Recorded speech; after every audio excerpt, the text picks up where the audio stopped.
Copy में बना लीजिएगा। So today we will discuss components of networking which contains some hardware, software. Okay, so एक computer हमारे पास में सपोज ये है, जो यूज़र होता है उसको आप क्लाइंट भी कह सकते हैं, नोड भी कह सकते हैं, यूज़र भी कह सकते। ओके, तो एक क्लाइंट ये है, एक ये और एक यहाँ पे दिखा दे। तो सपोज़ एक नेटवर्क का फ़ायदा जो हम लोगों ने पहले भी देखा कि रिसोर्सेज हम शेयर कर सकते हैं। जैसे हमारे पास एक प्रिंटर है और ये सबके साथ में शेयर किया जा सकता है। एक सर्वर है, ये सबको सर्विसेज देगा, ये सबको सर्विसेज देगा। एक इंटरनेट हमारे पास अलग है, वो अगर हम कनेक्ट कर देते हैं तो हर एक सिस्टम के ऊपर इंटरनेट कनेक्टिविटी मिलना शुरू हो जाएगी। ओके, तो यहाँ पे क्या क्या है, ये आपका नॉर्मल एक पीसी हो सकता है, मतलब पर्सनल कंप्यूटर, लैपटॉप हो सकता है, ओके, या कोई और हैंडहेल्ड डिवाइस हो सकती है, जैसे मोबाइल, टैबलेट या आईपैड जैसी कोई चीज़। इधर भी बनाना है। ओके, ये हो गया। प्रिंटर आपके पास में है ही है। राउटर या ब्रिज जैसी चीज़ों का क्या काम होता है वो भी हम देखते हैं। उससे पहले हब का पर्पस जितने भी सिस्टम लोकली हैं उनको एक लैन की शक्ल देना हब का काम है। ये सारे सिस्टम जा कर के इससे कनेक्ट कर दिया। ओके, फिर हम ब्रिज की मदद से राउटर पे कनेक्ट होंगे जो आपका हब के ही जैसा होता है, लेकिन इंटरनेट से कनेक्टेड होता है, उसको हम राउटर कहते हैं। अब राउटर से आप चाहे हब कनेक्ट कर लीजिए, या अगर आपका राउटर वाईफाई वाला है तो इतनी चीज़ों की ज़रूरत नहीं पड़ेगी। इन सब में वाईफाई डिवाइसेस अलग से कनेक्ट करनी पड़ेगी और ये डायरेक्टली उस पर कनेक्ट हो जाएंगे। लेकिन उस केस में हम प्रिंटर को ऐसे एक्सेस नहीं कर सकते। प्रिंटर को एक्सेस करने के लिए हमको चाहिए होगा एक सर्वर जो लैन के केस में बिल्ड होता है।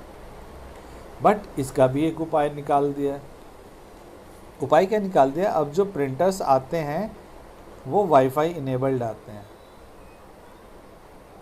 कि आप अगर सर्वर अलग से इस्टेब्लिश नहीं करना चाहते हैं या लगाना नहीं चाहते हैं तो आप क्या करेंगे, एक ऐसा प्रिंटर लेंगे जो वाईफाई बेस्ड होगा।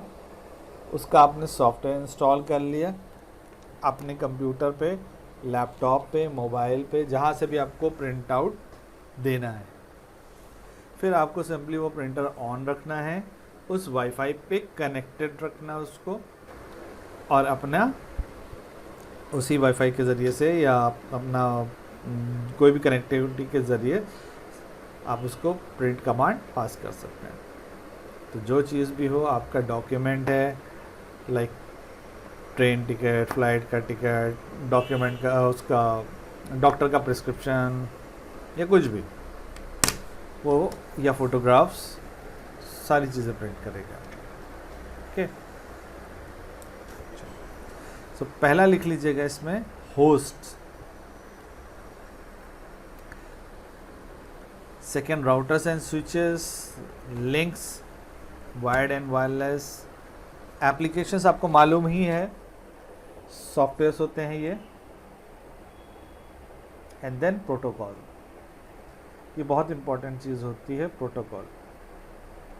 प्रोटोकॉल्स आपके रूल्स होते हैं, रूल्स एंड रेगुलेशंस। अगर रूल्स एंड रेगुलेशंस नहीं होंगे तो आप सोचिए कि आपका सिस्टम में कोई भी एंटर कर सकता है, ये सारी चीज़ें इसी को रोकने के लिए। आई होप सबने ये बना लिया होगा या फिर इसका फोटोग्राफ ले लिया होगा। Noted. Okay, so moving to next part. Noted sir. Good. यहाँ पे अब आ जाता है होस्ट के बारे में। तो ये होस्ट होता क्या है? होस्ट वो आपका एक फाइल के बारे में हम बता रहे हैं जिसके अंदर उस सिस्टम का आईपी या बाकी डिटेल्स मौजूद रहती हैं। It is a computer file used by an operating system to map host name to IP address. Okay, ये एक तरह से एड्रेस है, ये एक तरह से एड्रेस है। इंटरनेट पे मौजूद हर मशीन का अपना एक आईपी एड्रेस होता है। आईपी का फुल फॉर्म होता है इंटरनेट प्रोटोकॉल।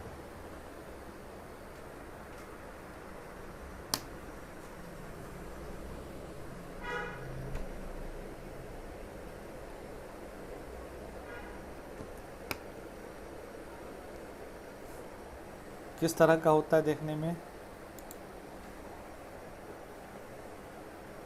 4 सबनेट से बनता है। पहला डॉट, दूसरा डॉट, तीसरा डॉट, चौथा। ओके, सपोज हमने कहा 192.168.0.1, ये एक लोकेशन का एड्रेस है, डिफ़ॉल्ट एड्रेस है।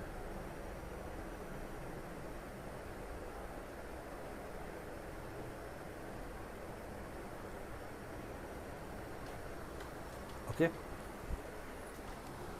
सपोज आपको इस एड्रेस पे जाना है, या कैसे जाया करते हैं? सिंपली आप अपने रन कमांड पे जाएं। रन पे जाने के लिए आप स्टार्ट पे क्लिक करते हैं और रन पे क्लिक करते हैं। और रन पे जाने का शॉर्टकट क्या होता है? Window plus are. विंडो का एक सिंबल बना होता है ना आपके कीबोर्ड पे, उसके साथ में प्लस आर अगर हम प्रेस कर देते हैं तो आपकी स्क्रीन पे देखिए नीचे की तरफ एक छोटा सा बॉक्स दिख रहा होगा, ये आपका रन कमांड है। इसमें हम लिख देते हैं 192.168.0.1। ये क्या कह रहा है कि भाई हम ये तो ढूंढ नहीं पाएंगे, तो हमने कहा चलिए ऐसे नहीं, हमने इसको इस तरह से बताया। ये क्या करेगा? हाँ, ओके, ये ढूंढ के नहीं ला पा रहा क्योंकि ये जो हमारा राउटर है वो दूसरे नंबर पे कॉन्फ़िगर्ड है, इस पे कॉन्फ़िगर्ड नहीं है। अगर इसके ऊपर कॉन्फ़िगर्ड होता तो अभी हमारे राउटर की डिटेल आ जाती। अपना आप आइकन सेलेक्ट करिए MTS का, उस पर क्लिक करिए, जितने भी आइकन से एक एक करके क्लिक करिए, आपको आ जाएगा। ओके सर दिख रहा है, पर सर आपका कोई वो खुला है क्या नेटवर्क? क्या चीज? यस सर, अब आने लगा।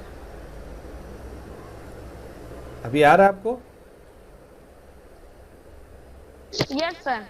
Okay, so class, this is default address. इस तरह से आपका एड्रेसेस की रेंज क्या होती है? 0 से लेकर के 255 तक का कोई एक नंबर, सब में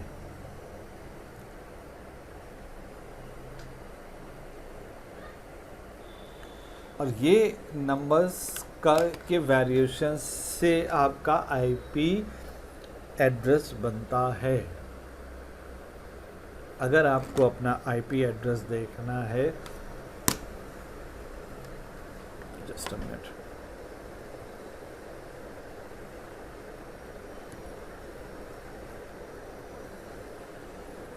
okay, can you see this black screen on your mobile? Yes, sir. Yes, sir. Okay. Sir, और इसको आपकी अगर आप आवाज़ अपने clear नहीं आ से रही। थोड़ा सा जूम करेंगे तो आपको यहाँ पे एक आईपी एड्रेस लिखा दिखेगा 192.168.0.104।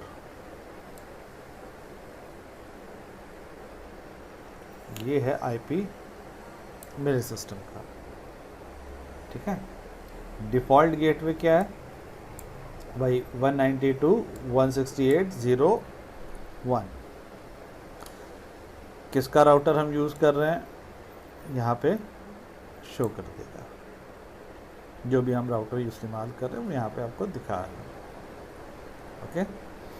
इस पूरे प्रकरण में दो इम्पॉर्टेंट चीज़ें और होती हैं। एक यहाँ पे ये नंबर जो कि हैक आपको हैक्स में दिखेगा, जैसे FE806836।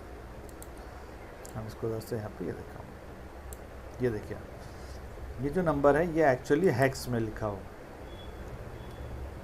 और ये आपका एक सबनेट मास्क है 255.255.255 ये भी डिफ़ॉल्ट नंबर है। ये बहुत इम्पोर्टेंट चीज़ है, आगे हम लोग इसके बारे में बात करेंगे।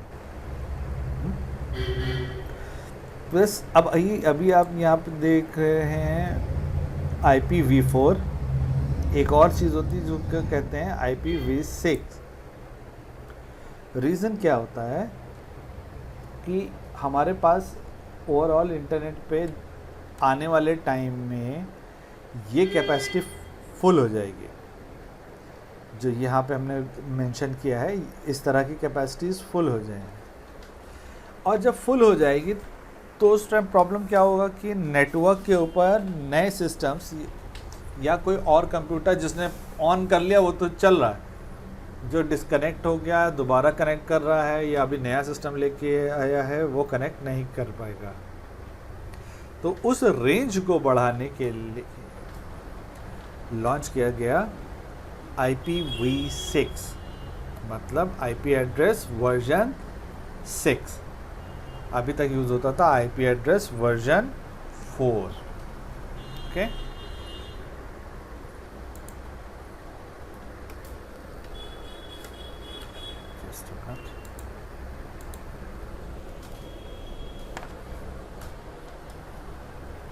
प्लस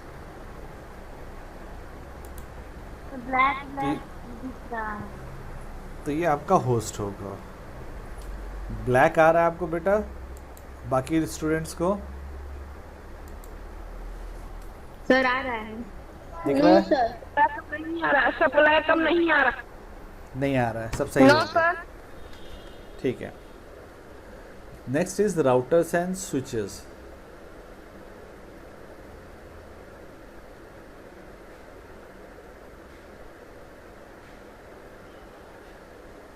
राउटर्स हम लोगों ने देखा भी, राउटर्स, हब, स्विचेस, ये सब ऐसी डिवाइसेस होती हैं जिनका इस्तेमाल करके कंप्यूटर्स को या डिवाइसेस को आपस में कनेक्ट किया जाता है, तब वो बनाता है एक नेटवर्क।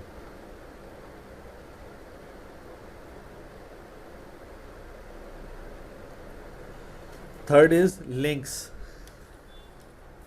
लिंक्स वायरलेस और वायर्ड। वायर्ड के बारे में हम लोगों ने कल भी बात करी थी, जैसे रेलटेल इंडिया में यूज़ होता है, या कोई leased line.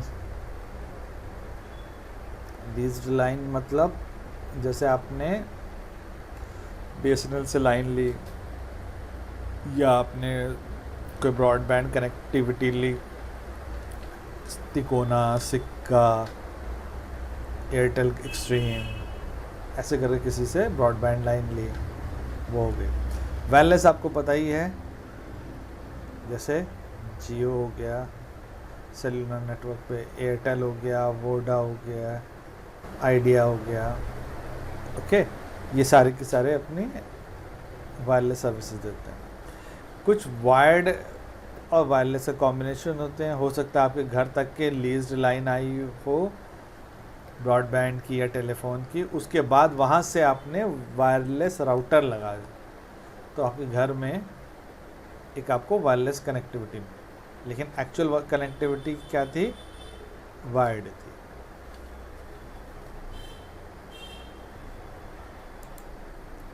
Fourth is applications,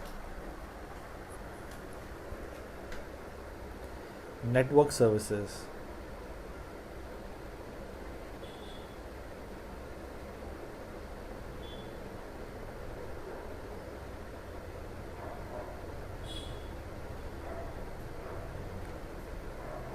Computer program designed to perform a group of coordinated functions, tasks or activities for the benefit of the user. बहुत सारे सॉफ्टवेयर्स होते हैं अलग अलग तरह के काम करने के लिए। सपोज़ क्या कि हमारी कनेक्टिविटी कितनी चल रही है, स्पीड क्या चल रही है, और इस तरह से बहुत सारे काम करने होते हैं हमको। ऑनलाइन चेक करना होगा कोई चीज़, कुछ ट्रांसफ़र करना है कहीं से एक जगह दूसरे का, एक लोकेशन से दूसरी लोकेशन पे। या फिर ऐसा भी होता है कि आपका कुछ इन्फॉर्मेशन आप सेंड कर रहे हैं लेकिन आपको दिखा रहा है कि जा नहीं रही या हैंग कर गई, तब हमको ये पता करना होता है, तो या हमको ढूंढना होता है कि ये कहाँ पे प्रॉब्लम आ रही है। उसके लिए कुछ सॉफ्टवेयर्स का इस्तेमाल होता है। अगेन हम आपको इस पे दिखाते हैं छोटा सा। सपोज हमने कहा कि हम देखना चाहते हैं कोई भी एक वेबसाइट, सपोज shiraznoman.com। ओके, तो ये एक वेबसाइट है, ये कहाँ पे रखी हुई है? लोकेशन है 81.16.28.29। ओके, ये एक लोकेशन है, ये इसके ऊपर पिंग करता है। पिंग मतलब ये कि एक सपोज वॉल है और वॉल से आपका डिस्टेंस मेजर करना है, तो आप क्या कर सकते हैं?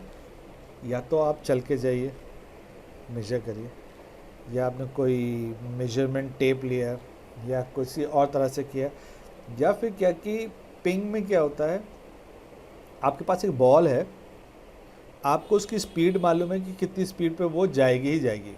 आप थ्रो नहीं कर रहे हैं, आपको मतलब पता है कि आपने ये 100 की स्पीड पे जाती है, जा करके वापस आएगी, और जितना टाइम लगेगा उस स्पीड से आप डिस्टेंस निकालेंगे और उसको 2 से डिवाइड कर देंगे। क्यों? क्योंकि गई भी है और वापस भी है। तो वो काम क्या करता है? वो ये करता है, यहाँ पे जाने आने का तो नहीं, लेकिन सिंपल पिंग मतलब वहाँ जाके पहुँचते ही बता देगा कि कितने मिली सेकेंड्स का टाइम लगा। सपोज़ 145 मिली सेकेंड्स का टाइम लगा, फिर दोबारा इसने कोशिश करी 143 का लगा, 142, 143। ओके, तो ये चेक करता है कि कितना टाइम लग रहा है उस वेबसाइट तक पहुंचने में। उस वेबसाइट को लोड करने का टाइम अलग हो सकता है।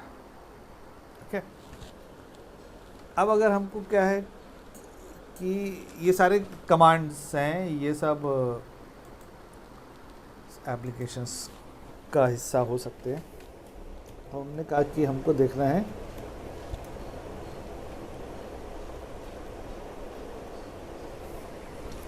ये, ठीक है। ये क्या कर रहा है? सेम वही आईपी, यहाँ से देखेंगे आप,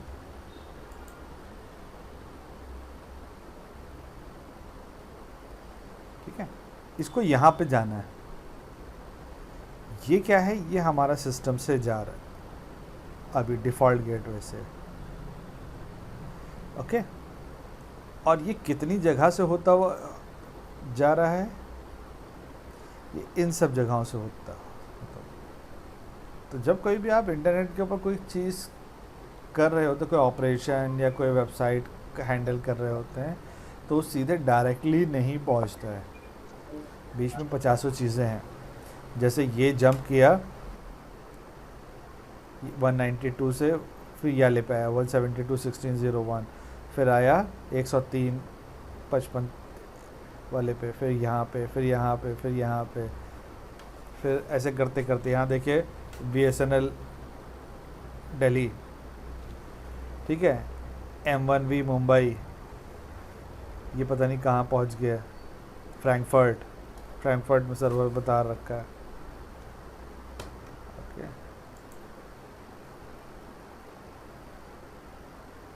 तो और कौन सा है, ओके। तो फाइनली ये पहुँचा यहाँ पे।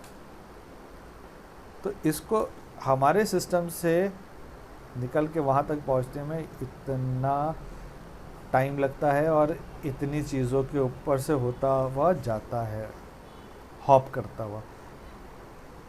कितने हैं, तकरीबन 19 चीज़ें हैं यहाँ पे। हमें देखने में क्या लगता है, हमने बस लिखा गूगल पे जा कर के या क्रोम में जाके हमने लिखा facebook.com और खुल गया Facebook.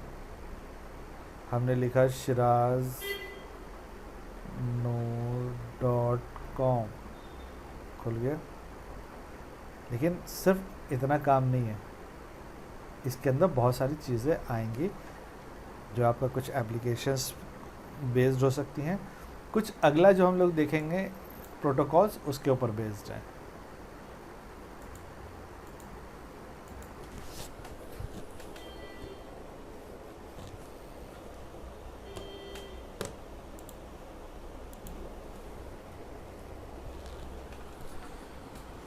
Okay, so applications network services के बारे में लिख लीजिएगा।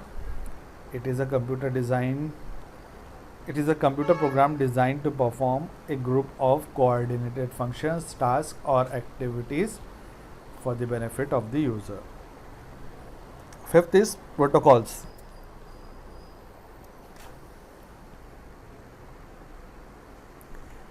रूल्स रेगुलेशंस, किसी भी तरह के कम्युनिकेशन के लिए रूल्स एंड रेगुलेशंस हैं। जैसे आप लोग पढ़ते होंगे ना फॉर्मल और इनफॉर्मल लेटर्स लिखने के तरीके को, तो कुछ रूल्स है कि फॉर्मल लेटर इस तरह से लिखा जाएगा, इनफॉर्मल इस तरह से है, लेकिन इनफॉर्मल में भी आप ये चीज़ें नहीं यूज़ कर सकते हैं। तो बिल्कुल वैसे ही क्या है कि जब आपका कम्युनिकेशन हो रहा होता है दो डिवाइस के बीच में, तब क्या इन्फॉर्मेशन शेयर करी जा सकती है और वो इन्फॉर्मेशन किस तरह से शेयर करी जा सकती है, वो डिसाइड करता है अलग अलग तरह का प्रोटोकॉल। सबसे ज़्यादा इस्तेमाल होने वाले आपके या सबसे मेन इम्पॉर्टेंट प्रोटोकॉल्स हैं आपके ये दो, IP एंड TCP। ये रूल्स है फॉर कम्युनिकेशंस। IP आपको पता ही चल गया, इंटरनेट प्रोटोकॉल। TCP है ट्रांसफ़र कंट्रोल प्रोटोकॉल।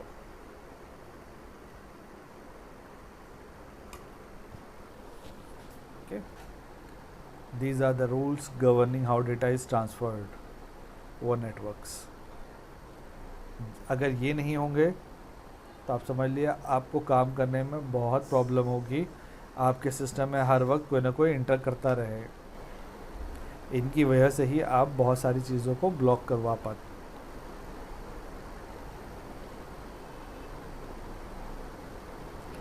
ये अपने आप में जितना छोटा यहाँ पे लिखा है, ये है बहुत वास्ट, बहुत सारी चीज़ें इसमें होती हैं।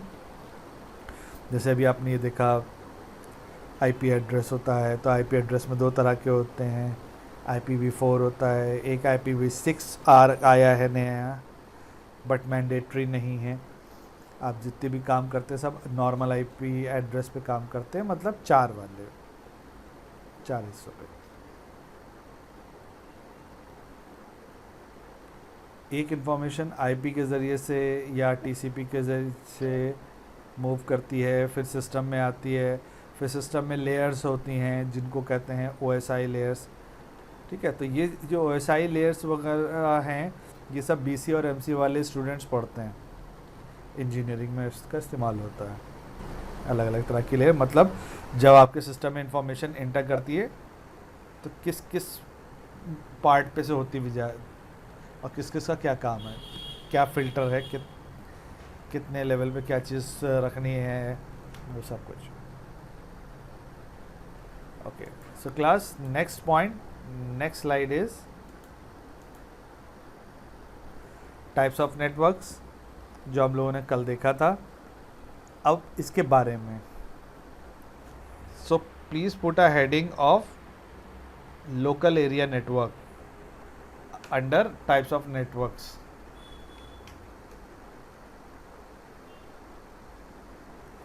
थोड़ा लेंदी है, हम लोग इसको डिस्कशन फॉर्म में करेंगे, आप लोग इसको पहले नोट कर लीजिए। सर लैन जस्ट लाइक लास्ट टाइम, लैन का पर्पस क्या होता है? कुछ सिस्टम्स को आपस में कनेक्ट करना।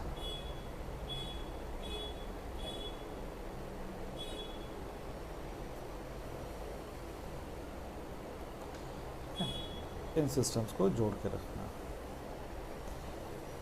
एक टॉपिक हम लोगों ने अभी नहीं पढ़ा है, आगे पढ़ेंगे कि कंप्यूटर्स को जोड़ के रखने के तरीके को टोपोलॉजी कहते हैं। मतलब ये एक लाइन में जुड़े हों, या ये इससे जुड़ा हो, ये इससे जुड़ा हो, ये इससे जुड़ा हो, या कुछ ऐसा हो कि सर्कुलर वे में जुड़े हों, तो किस तरह से जोड़ा गया है वो टोपोलॉजी कहलाता है। तो लैन क्या है? LAN is a group of computers interconnected to share information and resources.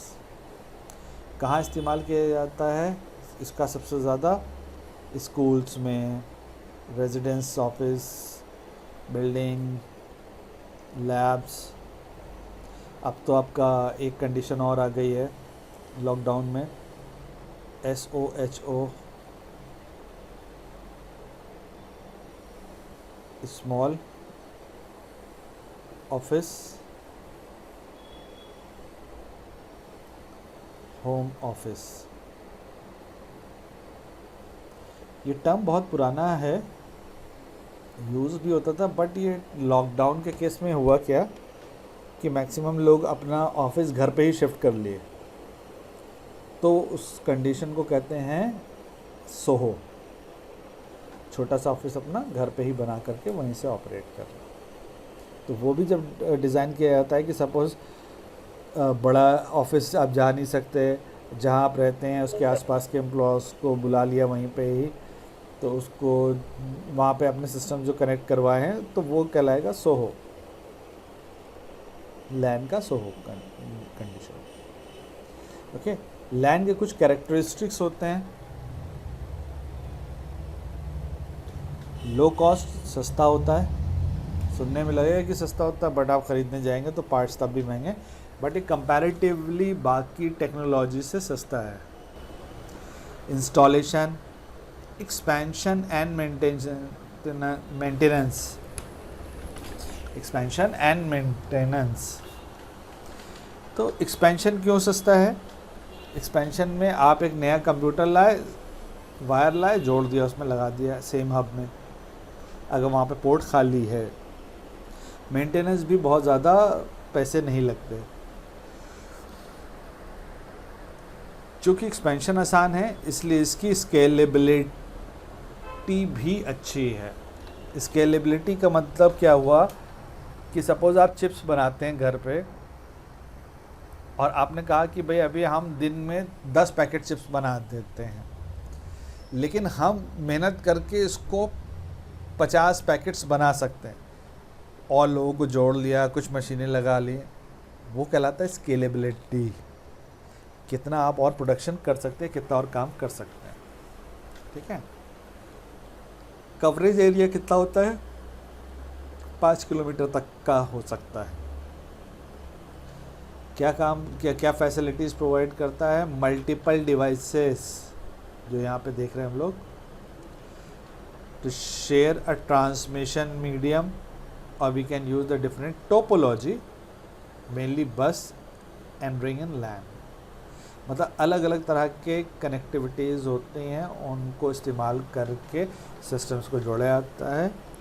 इसके अलावा ट्रांसमिशन मीडियम, जैसे अगर आपका इंटरनेट आ रहा है, वो इसके ऊपर सब सिस्टम्स में आराम से शेयर किया जा सकता है।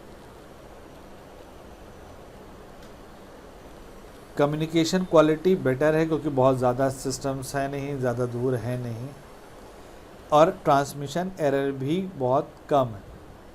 अब सोचिए कि दुनिया के एक पॉइंट से दूसरे पॉइंट पे इंफॉर्मेशन जा रही है, तो थोड़ा तो टाइम लगेगा ही, और अगर कहीं कोई वायर में प्रॉब्लम है या कोई डिवाइस में दिक्कत है तो इंफॉर्मेशन में कुछ ना कुछ प्रॉब्लम भी हो सकती है, जो कि इस केस में नहीं है। वैरायटी ऑफ कम्युनिकेशन ट्रांसमिशन को सपोर्ट करता है, जैसे कि फाइबर ऑप्टिक कहते हैं इसको, जो ब्रॉडबैंड में वायर होता है। इथरनेट केबल, जो आपकी मोटी या पतली केबल आती है, और एक ट्विस्टेड पेयर भी आती है, लेकिन सबसे ज़्यादा थिक केबल यूज़ होती है, ग्रे कलर की जनरली, जो एक सिस्टम से दूसरे सिस्टम को जोड़ती है। और वायरलेस ट्रांसमिशन, मतलब राउटर हो गया, वाईफाई डोंगल हो गया, वो सब कुछ।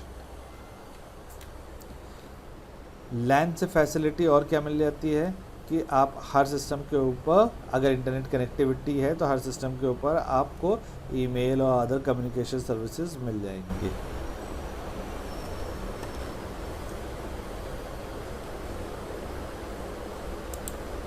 ओके, नेक्स्ट इज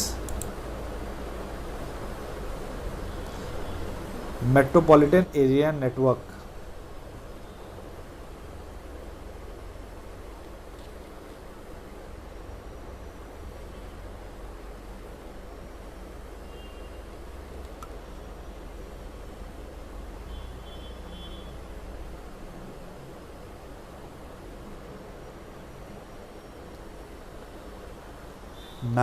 मैन के बारे में नोट कर लीजिए।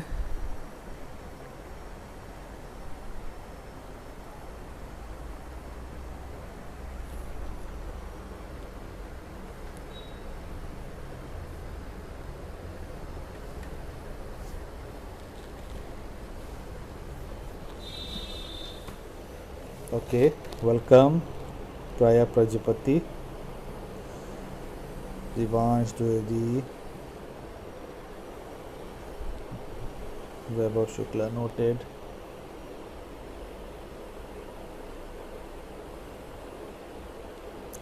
आप लोग स्क्रीनशॉट सिर्फ लेते हैं या फिर बाद में कॉपी में भी नोट करते हैं? ऋषिका शुक्ला, आयुष तिवारी।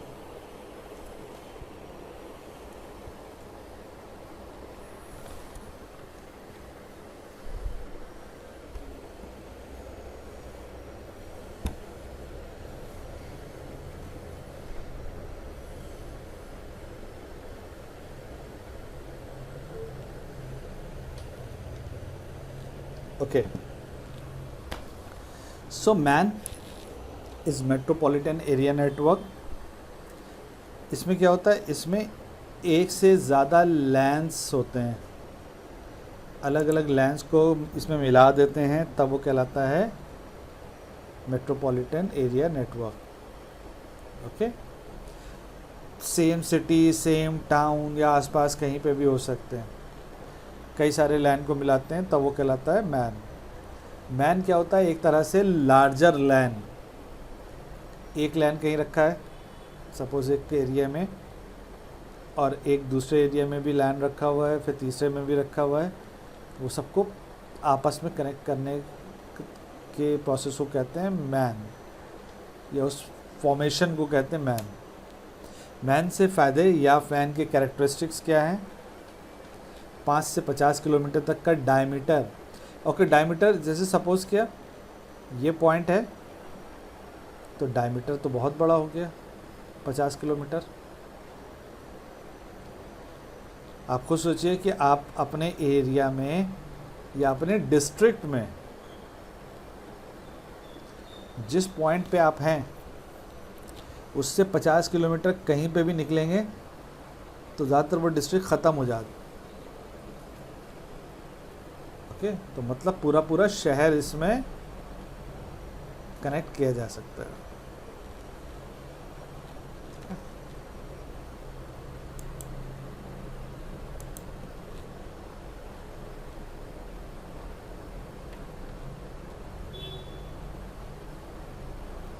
कई सारे मैन्स भी मिल करके एक सिटी का एरिया कवर अप कर सकते हैं।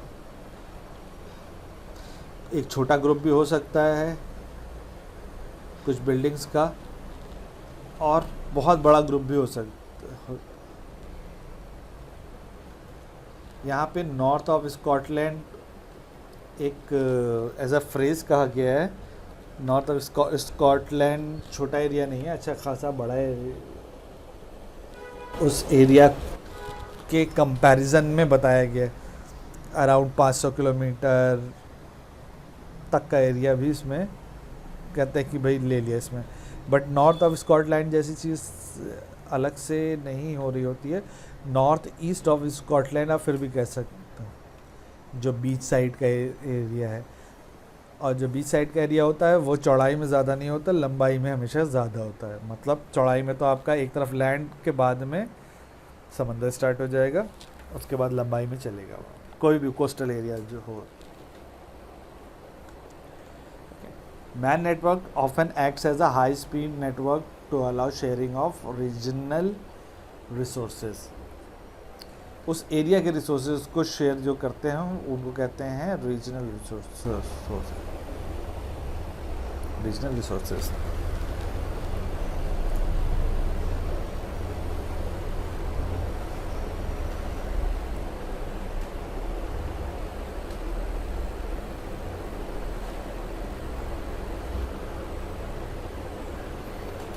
ओके,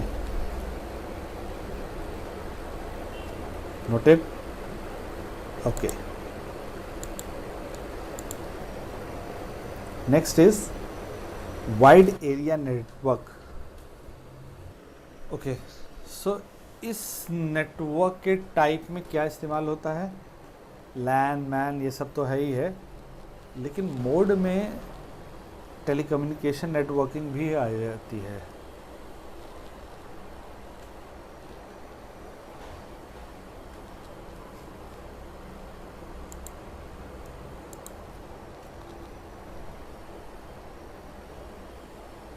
जो हम लोगों ने देखा था, रेलटेल, वोडा, एयरटेल, आइडिया, जियो, ये सब कुछ इसमें ताल होता है। It can be located through out a country, पूरी कंट्री में हो सकता है ये नेटवर्क, या अराउंड द वर्ल्ड। ओके, जो दुनिया का सबसे बड़ा वैन है उसी को इंटरनेट कहते हैं। The largest van in existence is internet. कई 100 से लेके कई हज़ार किलोमीटर्स तक का एरिया कवर कर सकता है। It can be connected through leased lines और सैटेलाइट लिंक।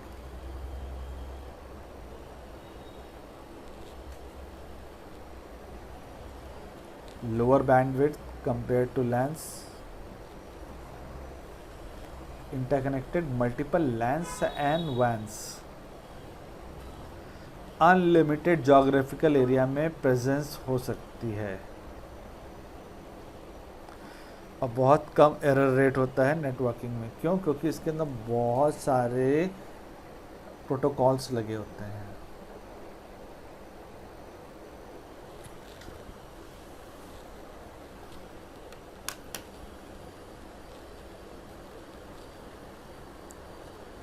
Okay, noted.